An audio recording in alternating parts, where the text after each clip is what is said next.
Si Lander ba talaga yung nakita mo? Walang duda. May mga koneksyon ako, Giselle. Ang programang ito ay rated SPG. Striktong patnubay at gabay ng magulang ang kailangan. Maaaring may masiselang tema, lengguwahe, karahasan, sexual, horror o droga na hindi angkop sa mga bata. Mas lalong nakakapanabik ang mga ganap sa but kamay na pangarap dahil tuloy na nga makakalipat si Annalyn sa bahay nila Doc Carlos.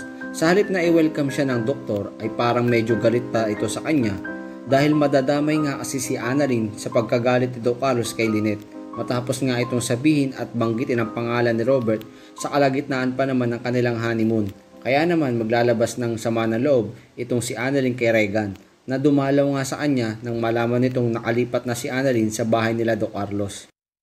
Samantala, kinaumagahan nga ay hindi pa rin napapatawad ni Carlos si Lynette. Dito nga ipapaalam ni Carlos kay Lynette ang kanyang kondisyon na kung maipagkita daw si Lynette kay Robert ay kailangan kasama si Doc Carlos. Nako Carlos, bakit hindi mo pa kasi bugbugin si Lynette nang matupad na nga ang hiling ng mga tagapanood na makita kang nakakulong? Samantala, ito naman si Mr. Lander Soler ay may mukhang masamang balak sa mga tanyag at lalong-lalo na kana Lolo Pepe at Giselle, makikita kasi masama ang tingin nito sa matanda habang sila ay nasa isang restaurant lang, pero makikita din ni Lolo Pepe na nakatingin sa kanya si Mr. Lander Soler. Sana talaga ay matupad ang gusto ni Giselle na makasosyo si Mr. Lander para madali nitong mabawi ang Apex. Samantala, ito naman si Moira, patuloy pa rin ang pagiging demonyeta sa loob ng Apex.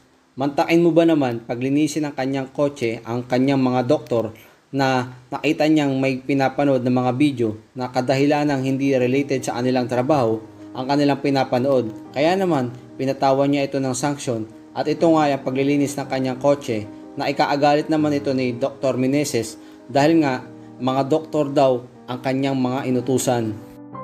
Kaya naman kung isaaring nagnanais na sana ay mabawi ng mga tanyag ang Apex at mapalayas na nga itong si Moira, ay pakilike naman ang video ito and don't forget to subscribe.